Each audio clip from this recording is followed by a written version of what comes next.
जय श्री कृष्ण दोस्तों। कहा जाता है एक कथावाचक अपनी कथा वाचन से जितना पुण्य अर्जित करता है उतना ही एक कथा को सुनने वाला भी करते हैं। इसीलिए आज से इस चैनल में हर दिन श्री गर्ग संहिता की पाठन होगा। आप लोगों से निवेदन है कि इसे सुनकर अपने मन को शुद्ध और पवित्र करें। शुरू करते हैं गर्ग संहिता की प्रथम विषय श्री गर्ग संहिता महत्व की पहला अध्याय। जो श्री कृष्ण को देवता अर्थात आराध्य मानते हैं, जो कवियों में सर्वश्रेष्ठ है, उन महात्मा श्रीमान गर्ग जी को हमारी नमस्कार है। शुरू में शौनक जी सूत जी से कहते हैं, ब्राह्मण, मैंने आपके मुख से उत्तम महत्व विस्तार पूर्वक सुना है। अब गर्ग मुनि की संहिता का जो साररूप महत्व है उसका प्रयत्न पूर्वक विचार करके मुझे बताइए, जिसमें श्री राधा माधव की महिमा का विविध प्रकार से वर्णन किया गया है। सूत जी कहते हैं, आहो शौनक, इस महत्व को मैंने नारद जी से सुना है। इसे सम्मोहन तंत्र में शिव जी ने पार्वती से वर्णन किया था।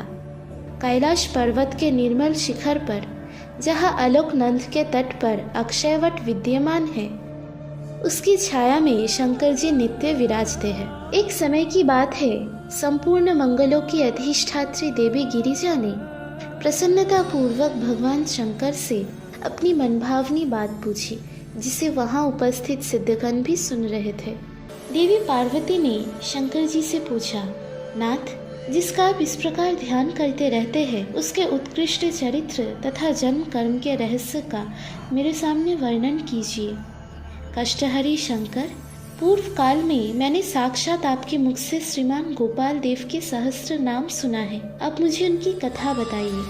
महादेव जी बोले, सर्वमंगल्य राधापति परमात्मा गोपाल कृष्ण की कथा गर्ग संहिता में सुनी जाती है। देवी पार्वती ने पूछा, पुराण और संहिता तो अनेक है, पर आप उन सबका परित्याग करके गर्ग संहिता की ही प्रशंसा क्यों करते हैं? इसमें भगवान की किस लीला की वर्णन है? पूर्व काल में किसके द्वारा प्रेरित होकर गर्ग मुनि ने इस संहिता की रचना की थी? देव, इसको सुनने से कौन सा पुण्य होते हैं? प्राचीन काल में कौन कौन लोगों ने इसे सुना है, ये सब मुझे बताइए। सूत जी कहते हैं, अपनी प्रिया पार्वती का ऐसा कथन सुनकर भगवान महेश्वर का चित्त प्रसन्न हो गया। उन्होंने गर्ग द्वारा रचित कथा का स्मरण करके उत्तर दिया। महादेव जी बोले, देवी, राधा माधव का तथा गर्ग संहिता का विस्तृत महत्व सुनो। ये पापों को नाश करने वाला है।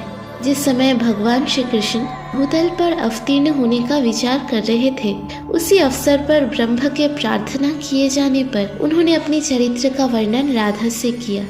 उसके बाद गोलोक में शेष जी ने कथा सुनने के लिए प्रार्थना किया। तब भगवान ने खुश होकर पुनः अपनी संपूर्ण कथा उनके सामने कह सुनाई। तत्पश्चात शेष जी ने ब्रह्मा को और ब्रह्मा ने धर्म को ये संहिता प्रदान किया। फिर अपने पुत्र नर नारायण द्वारा आग्रह पूर्ण किए जाने पर धर्म ने एकांत में उनके पुत्र को इस अमृत स्वरूपिणी कथा का पान कराया था। नर नारायण ने धर्म के मुख से जिस कृष्ण चरित्र का श्रवण किया था, उसे नारद से कहा। उसके बाद प्रार्थना किए जाने पर नारद ने सारी की सारी श्री कृष्ण संहिता गर्गचार्य को कह सुनाई। फिर ये सुनकर गर्ग जी ने श्री नारद जी की पूजन किया। तब नारद ने भूत, भविष्य, वर्तमान तीनों कालों के ज्ञाता गर्ग से कहा, मैंने तुम्हें सर्वश्रेष्ठ श्री हरि की योग कथा सुनाई है। ये वैष्णवों के लिए परम प्रिय होगा। अब तुम इसका विस्तार पूर्वक वर्णन करो। तुम ऐसे अद्भुत शास्त्र की रचना करो जो सबकी कामनाओं को पूर्ण करने वाला, निरंतर कृष्ण भक्ति की वृद्धि करने वाला तथा मुझे परम प्रिय लगे। विपिंद्र, मेरी आज्ञा मानकर कृष्ण द्वैपायन व्यास ने श्रीमद् भागवतम की रचना किया, जो समस्त शास्त्रों में परश्रेष्ठ है। जिस प्रकार मैं भगवत की रक्षा करता हूँ, उसी तरह तुम्हारी द्वारा रचित शास्त्र को राजा बहुलाश्व को सुनाऊंगा। इस प्रकार श्री सम्मोहन तंत्र में पार्वती संकार संवाद में श्री गर्ग संहिता महत्व विषयक प्रथम अध्याय पूरा हुआ। बाकी की कथा सुनिए अगली पार्ट में। राधे राधे।